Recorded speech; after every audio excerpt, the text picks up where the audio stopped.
So just a little bit of background here. Just over a month ago, on June 10th, 2023, 2:30 p.m., my father passed away.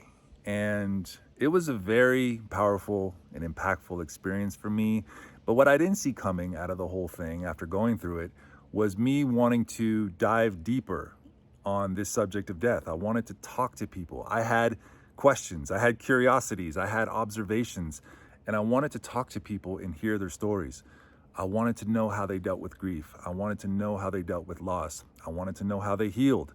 I wanted to know more about the industry of death. I wanted to know about religion and rituals and cultural differences, all of it. And so that prompted me to have conversations with friends and friends of friends and my girlfriend. And after every conversation that I had, I was just a little bit more fascinated about the subject. And the fact that it's the ultimate inevitability, it's where we're all headed. The fact that we don't talk about it, the fact that we don't learn about it is a little bit beyond me. So that led to this series that you're watching now, Light on Death. I know, super creative, but the whole goal of this series is to simply open up a dialogue, open up a channel so that we can talk about it, we can learn about it, and we can be a support system for each other. And I couldn't be happier to have my first conversation be with a great childhood friend of mine, TJ Jackson. TJ is an amazing person. He is a member of the very famous Jackson family, of course. He's also a member of the group 3T with his brothers Taj and Terrell, who were chart topping in the 90s. But TJ has had to also deal with unimaginable loss. His mother was murdered when he was only 16. Some years later, he would have to deal with the loss of his uncle, Michael, who was a pivotal role in his life. And he's handled loss with such grace and such dignity and humility that I couldn't think of a better person to talk to about this. So without further ado, here is TJ Jackson. It's TJ Jackson.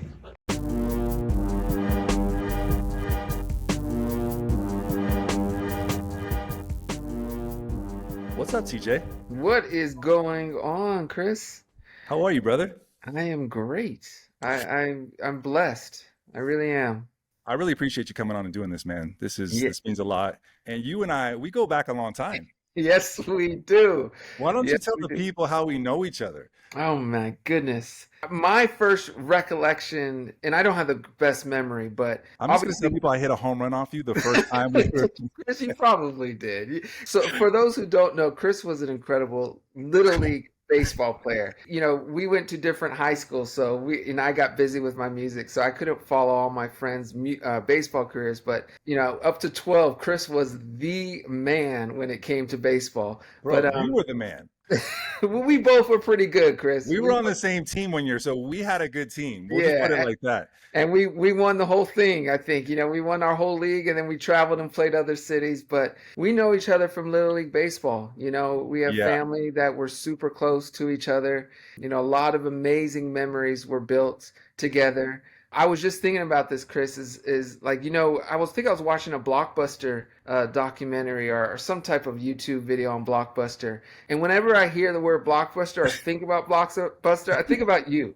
Because we used to always, after like on a Saturday after a game, we go to your house and we'd be playing, renting a video game, an old school Nintendo game like Devil's Dragons or whatever it was, and we, co-op it, and that was before there was all the Xbox Live and all that stuff. It was your Original Nintendo. 100%. So whenever I think of Blockbuster, I primarily, my whole experience is with you, Kris. So it's cool. I love that. Yeah, our moms were good friends. My Yeah. sister knows your brothers, kind of running the same pack. Yeah.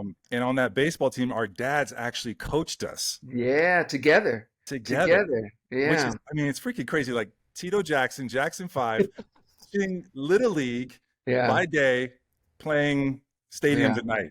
It's exactly right, Kris, because that's one of my oldest memories of my father and family, and something I didn't understand as a kid. My father and my uncles, his brothers, the Jacksons, they would perform at Dodger Stadium, and I was a huge baseball fan. So, I was going to Dodger Stadium, but this time it wasn't for a baseball game. It was to see my family perform for, tens of thousands of people. The next day or so, we'd have a Little League game, and there's my father on the third base side of the diamond coaching. And it just, at the time, you don't really put the connection, but now as a grown man myself and with kids, I realized how powerful that was for him to do that and how cool it was. So I just feel completely blessed, and I always say this: I'm blessed to have my father as my father, because he taught us humility and the importance of living in the moment and enjoying life. By no means was he ever phoning it in. Showed up super passionate, super present, and super knowledgeable, which Yeah. just blows my mind. Yeah. Even today, like, when I'm coaching my kids, he'll ask questions, are they still doing this? Or have you tried this play? So, people think of him as, music and with the guitar and the Jackson 5, but they don't know another side of him. And that's, either baseball or fishing or just chilling or cars. Did he That's play what baseball himself? he played, but once they started to take off, they all had to kind of give it up, Yeah, and focus yeah. on their music. I know Jackie was getting looks, Mm. something about the White Sox. I don't know if they were looking at him, but he was the eldest Jackson. But yeah, they had to kind of give it up to pursue Shout their out to dream of. Siggy. Shout out to Siggy too. Yeah, Siggy too. Yeah, athletic family too, man. People don't know that about you guys. Yeah, yeah, it's true. I don't know what it is. I think it's just the competitiveness, because I think that's Mm. one thing. Music and athletes, professional sports, you got to be a competitive person to excel at a higher level. You don't have to be incredibly cutthroat, but you got to want to win. That's something that I think is kind of instilled in my family. On the Jackson side, my grandfather Joe was incredibly competitive, but the docile and sweet and whatever you want to call her, my grandmother, she's Yeah, the most competitive person I know. I bet. She's known for being the sweetest person in the world, which she is. But if you're playing Pictionary and she's on the other side, you better be ready, because she's coming at you. So, And you guys all do it with that smile on your face, which is extra annoying. we just love to have fun, and we like to win. So, Yeah, and then you brought Prince and Royal in to train jujitsu, and you train jujitsu. So yeah. And a big shout out to you, Kris, because, I know about your history with jiu-jitsu, and I yeah, remember Prince was looking for something, something to get him going in the mixed martial arts world. The only person I knew to go to was you. So I hit you up yeah, and I was like, Kris, I got a younger cousin who thinks he may want to try jiu-jitsu or something like that. And you said, just bring him in, T. And that's what we did. And, fast forward several years later, myself, and my eldest son, we all got blue belts. And amazing. it was such a cool experience. So I got to give a big thank you and nod to you for helping us introduce into that world the way you did. It was perfectly done. So thank you. Of course, it's been awesome. Let's talk a little bit about, you've been through some stuff, man. Yeah. And like you said, we went to separate high schools, but I'll never forget. Let's go back to 94. We're sophomores in high school. I believe I was a sophomore. Were you a sophomore? I think I may have been a junior, Kris, Okay. but I graduated in 96. So yeah, I don't know what I was. Sophomore does make sense if I graduated in 96. I So, think we were sophomores. But tragedy hits. hmm, And yeah, your mom, who is just an angel of a person, yeah, your mom is stolen from you, hmm, murdered, yeah. and just a sledgehammer to the soul, just everything shattered.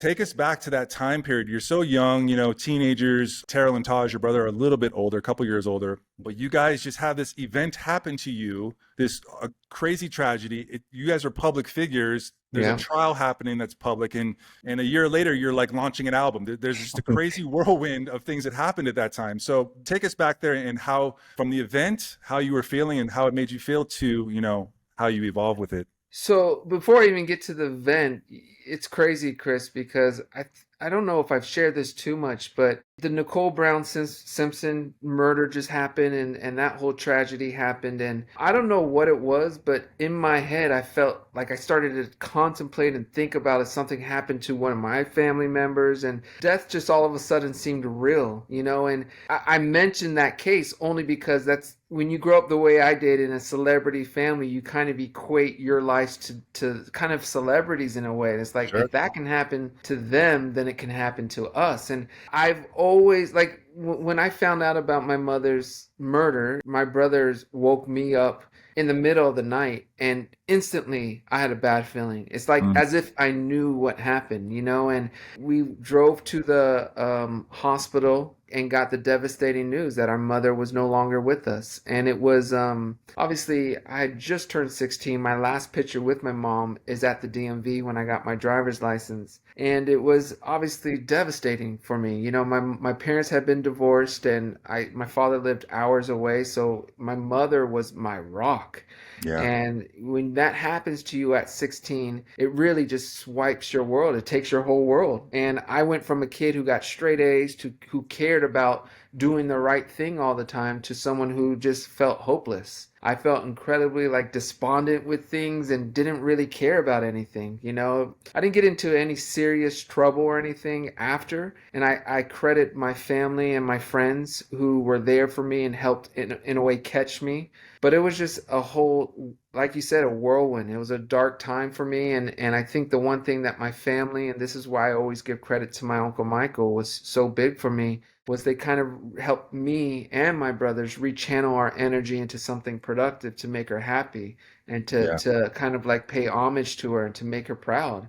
And Yeah. that for us as a group was music. We were very close with our uncle prior to her passing, but once she passed, he really, and I still don't understand how he did this, as perhaps the most famous person in the world, he felt like he was down the hall all the time. Like you can always call her and get in touch with him and talk with him. And that's something to this day I credit him. And if he was still here with us, I thank him over and over and over. When you're young, you don't realize it. But looking back as a grown man, I realize how present he was. And I get amazed how he could accomplish all he did and still be present for his three nephews. But he taught us. He was him and, several others, from Brenda Ritchie to obviously my grandmother to, Kris Kardashian or Kris Jenner. Yeah.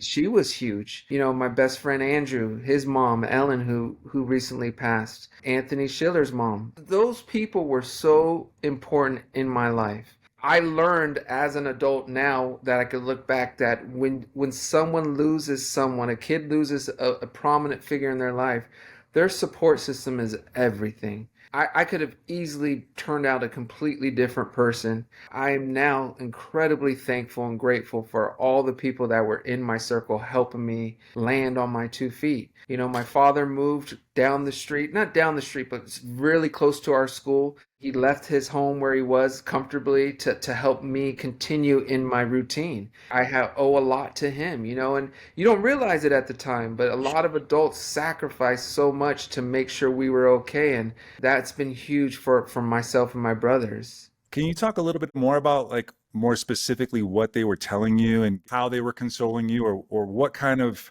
I mean, TJ, I remember this. I remember my mom dropping the phone and like shrieking when this happened. Yeah, And you're an angel. I would be mad. I would yeah. want revenge. I would want to hurt somebody. How are you feeling, and what were people telling you to kind of console you? Chris, I understand that feeling. Looking back, I'm shocked I didn't feel more of that.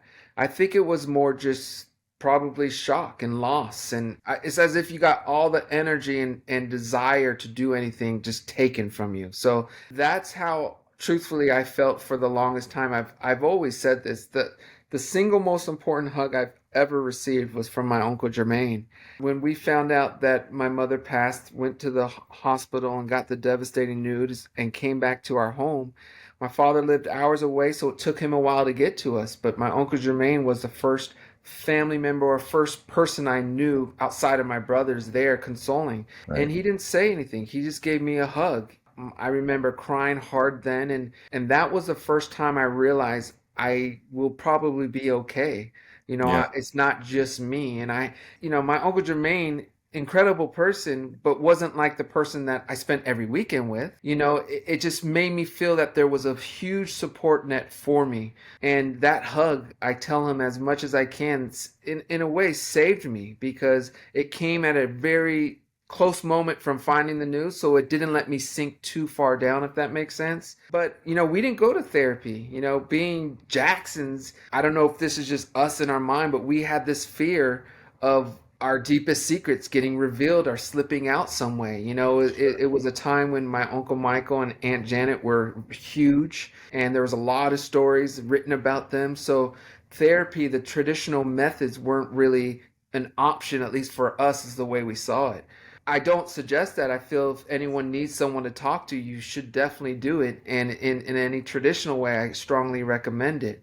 Um, To your point, we can be therapy for each other, right? Yeah, and you know what though, Chris? Also, my dog, I had a dog, was huge. And I could cry. It was my dog. It wasn't our dog. It wasn't the family. It was my dog. And you know how dogs are. They'll give you love when you need it. And that dog was huge for me. You don't realize it at the time, but it lets you know that life can go on. And my family and friends, they were there for me. They never pried into how are you feeling or you need to do this or you need to do that. They were just there. And my brothers and I started a foundation called, named in my honor, in my mother's honor, called the Dee Dee Jackson Foundation. And Yeah. that's the one thing that we've learned from talking with so many experts is just being there, being present for someone when they're dealing with the loss is huge. And I can say we had a lot of support in that way. And I think that's what really helped us. I mean, that's amazing because, like we said, you were jumping into this whole huge world of your career as well. I mean, Yeah. I think you guys dropped your first album in what, Uh, 96, 95? Single 95. Yeah. Album in Yeah. 96. After that, it was like, hide your girlfriends. These guys are here now. But at the same time, like I was saying, there was this trial happening Yeah. for your mom. And I'm just wondering how you kind of navigated through that process. So we lost our mother the summer of 94. Our mother was our manager. My brothers and I are group 3T. So she was Yeah. very present in our career. She traveled with us when we were going to New York or wherever to record. And Yeah. when we lost her, obviously we lost our manager. So our father stepped in, and that just became the goal is to make mom proud and to do it for mom, you know? So Right. we finished up our album and released the song within a year or about a year's time, which to me, looking back, was kind of crazy. I don't know how it felt longer at the time. It didn't seem so condensed, but it was only a year, and our first single was a song we wrote and produced, which was Anything, which became a huge hit for us globally. And I think once that happened, it was confirmation that we can make mom proud and do and turn this. Now I don't want to say into a positive, but make her proud, make her little legacy, and to show that we're Dee Dee Jackson's boys, and we ran with that. As far as the trial, we did a world tour based off of the success of that album, the Brotherhood album. We kind of were, and I don't know these details, but I guess my father would know. But we were kind of sheltered from the day to day of what was happening with the murder trial and the murder charges and all that stuff, because I don't have much recollection while being in Europe dealing with anything regarding my Mm. mother's case. But once we finished the tour, our last show, I think, was in France. We came home and then boom, we were in a trial. Yeah. And this was a trial that every night on Access Hollywood or E Extra or whatever it is, they would do a little update because it was a big deal here. And that was kind of a reminder of what we had to go through. It was those moments where it was like tough again. But once we were out on the road and creating and sharing love with our fans, it was easier to cope. But it wasn't until we came home and dealt with that trial that it got real again. Yeah. Thank God pre-internet and to some degree, Yeah, right? yeah, So in this person who did this, yeah. what were your feelings toward that guy? Did you have forgiveness for that guy? Chris, my parents divorced when I was 11, maybe 12, somewhere there. And my mother, in the 5 years post her divorce, had three boyfriends that I met, maybe four, but three that I can like say that I know that person. The first two I really liked. Mhm. They were cool, they were chilled. My mother was happy. They treated us well. That they knew we were into sports, so they would lean into that. And I'm not just saying this because it's like, oh, of course he's gonna say that. I never liked this guy. I remember going to a Dodger game with him. I was a huge Dodger fan, and it was the coldest experience. I felt like I was a burden. I felt like, it was just incredibly cold. And that was my really only experience with him prior to my mother's passing. I don't really know. I know my mother wasn't dating him long, but I don't really see what the appeal was. But I'm not my mom, Of and course. I'm not here to judge what my mom saw in him, but I just felt he was a very cold person. It took a couple years for him to be, for the trial to happen, and then eventually he was put in jail. Where just recently was he released, but I think he was serving a 15-year period with parole, and he actually ended up serving close to 30 years. He has some issues, but now he's at an age. He kind of got out because of the elder excuse in California. They're a little Yeah, ambushed with the prison system, and so they're letting elder people out sooner. So he was released, and it's tough because I don't fear for my life physically, but I just am waiting. Hopefully, I'm not proven right, but I'm waiting on the moment where he's doing some type of TV show or writing a book and to slander whether it's my mother or our family, and that I don't want to have to relive all that. But yeah, I'm not the kind of person who likes to get in the nitty all that crap. But if I have to protect my mother, I guess I will. But of I'm course. hoping he just is with his family and spending his last days, hopefully spreading love with his family and just leaves us alone. But I don't know, and that's one of the downsides of being a Jackson. You're always a day away from some type of breaking news that can just throw your life into a bit of a whirlwind. That's got to be tough. I mean, no, people can't imagine that. So getting past that a little bit, life goes on. You have kids of your own, family, and then what? 2008, 2009, Michael June, dies. June of 2009. And yeah, my Uncle Michael had passed June 25th, 2009, a day I'll never forget. It was tough, obviously, to lose any family member, but he was like our biggest brother. People don't realize, and maybe because people can't realize it or they can't fathom it because they see him as Michael Jackson, Mr. Billie Jean or Beat It or pick a song. But for Yeah, me, he was the most amazing uncle. Yeah, I love his music and that's all cool and his moonwalk, all that's really, sweet. I love it. But for me, the person is better than the musician. of I'll course. never. I've learned so much from him. Without him, I wouldn't be where I'm at. That's just the honest truth. So losing him, let me rewind a bit because when I lost my mother, a big hole was put in me, obviously, and I needed the source of love, and I Yeah. didn't know where to get it. And I always actually wanted to be a young father, and it was kind of my secret with my uncle, where I was telling him I want to be a father as soon as possible. And you know how we grew up, Chris, where we grew up was kind of like you go to high school, you go to college, you get a job, then get married, then you have kids. Yeah. For me, I couldn't go that route. I needed a child, and he was one of the only people that I could confide in and encouraged it. So I Mm. had my first son at 21, which wasn't what you were supposed to do. From 99 when my son was born, the 10 years till when he passed, that's what our conversations were about. We're parenting. He was a young our new father himself, and we would talk about parenting. So no longer were the conversations when he'd call me about movies or songs or whatever. It was all on parenting. How's Yeah. the kids? How's my cousins? When he passed, that's what instantly came to my mind were my cousins, and it was like I didn't want them to have to go through some of the stuff I had to go through, and I wanted to make sure I was there for him the same way he was there for me.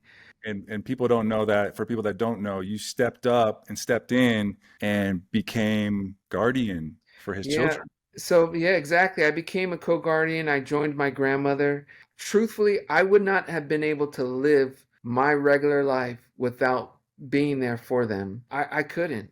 They were on my mind every single day.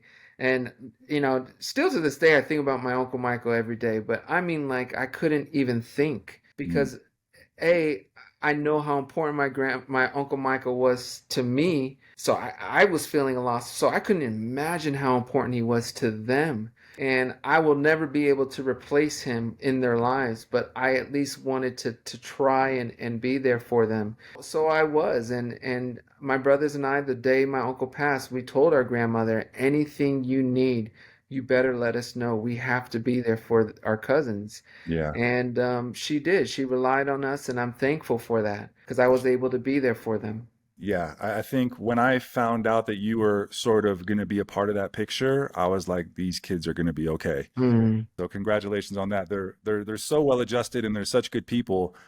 You should be very proud. I love them more than they'll ever know. I always, it's so interesting, Chris, because I always used to wonder when my uncle was here, what can I get him? He's changed my world for the better so much. What can I do for him?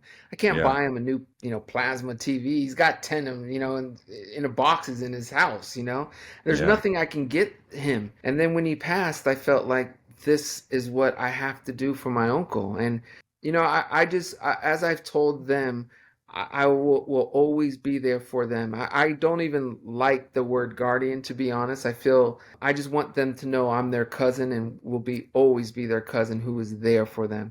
No matter what is going on in their world, I want them to know they can rely on me and I will always try to steer them the right way. When you lose someone, that support system is crucial.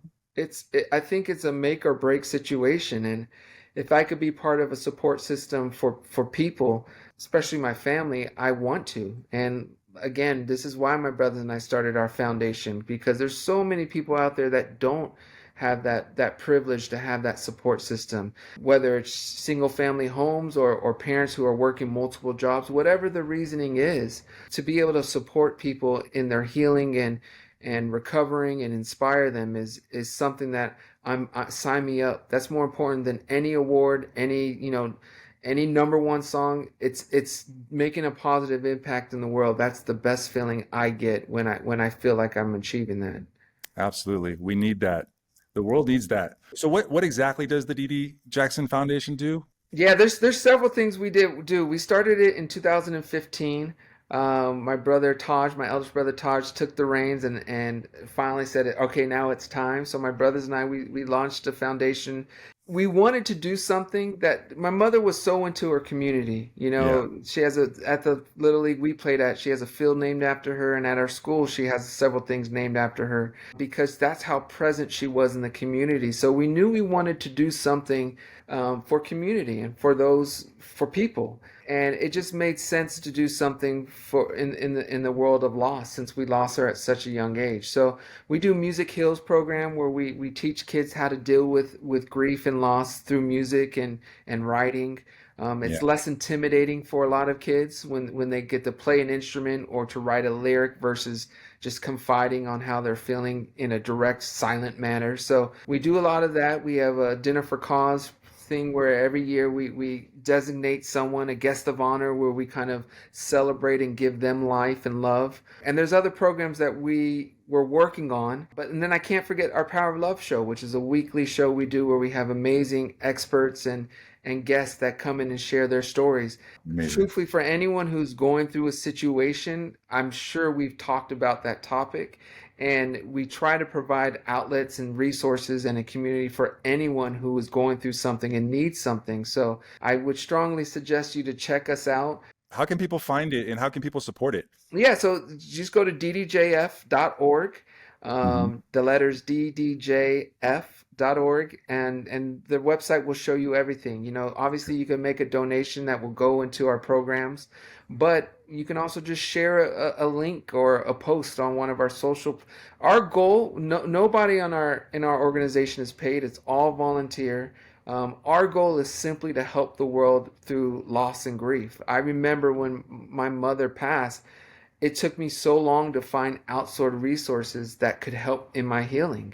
Always been an avid reader, and it took me a while to find that book that really resonated with me. It just didn't feel like there was too many resources, so we wanted to do something where we could be a resources and a guide for people who maybe going through a serious loss. I love that. And Yeah, that's what these kinds of conversations are meant to target as yeah. well. Chris, you know what it is, man? and we talk about this all the time. Our world always celebrates winners. We all Mm, know how to win. We all enjoy winning, but loss is the other side of the equation. We're all going to have to deal with it. And, mm. we're never, it's one of those things where I wish we can talk about it more. I wish grief wasn't such a taboo thing. I understand why. There's pain in there. No one wants to deal with pain. No one wants to suffer. No one wants to be sad. But these are all emotions that we need to understand and Yeah, talk through. So we're all going to have to deal with it at some point. And like I said, we started the foundation 2015. In 2016 we started doing these weekly shows. That's been the best therapy I could ever pay for. I've learned so much and understood so much in this world by talking to all these people and listening to their stories. So it's one of those things where you have to get yourself prepared, because it can really level your life and change your world if you're not respecting it, because it's going to for sure. happen, whether it's a loved one, whether it's an animal, whether it's a home. You Yeah, could lose your home in a fire, and that's tough to deal with. So, or a job, or whatever it is, loss and grief is part of our lives, and we have to understand how to navigate that. absolutely. Well said. I'm going to leave you with one more question. When your time comes, Hmm. how would you like your death to be handled? And what kind of experience would you like your passing to be for the people that you're going to leave behind? Yeah, good question, Chris. I like this. So at the end of every show, you're doing this. This is the one that everyone's getting. Yeah. So, Love it. yeah. It's so interesting because, different cultures do different things. And the one thing I would want is I don't want mine to be as sad. I know people will be sad. I know people may cry and all that. I always think about losing our death. Not necessarily for me, it's for my kids, of course. As a parent, that's the first thought, and my wife. But I would want people to celebrate what I did and hopefully listen to what I try to preach and about the joys of life, to be happy, to try to make the world a better place. I don't know. When people lose their life, sometimes you feel sad for them. Yeah.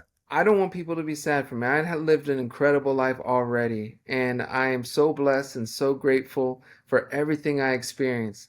I want my kids to know that I'm good. Just do your thing and be happy and spread love and yeah, it's time to celebrate. It's Life's time to too short celebrate. for all of us. So celebrate each and every moment.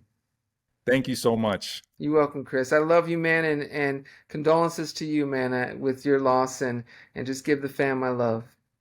Thank you, brother. All right. Talk to you soon.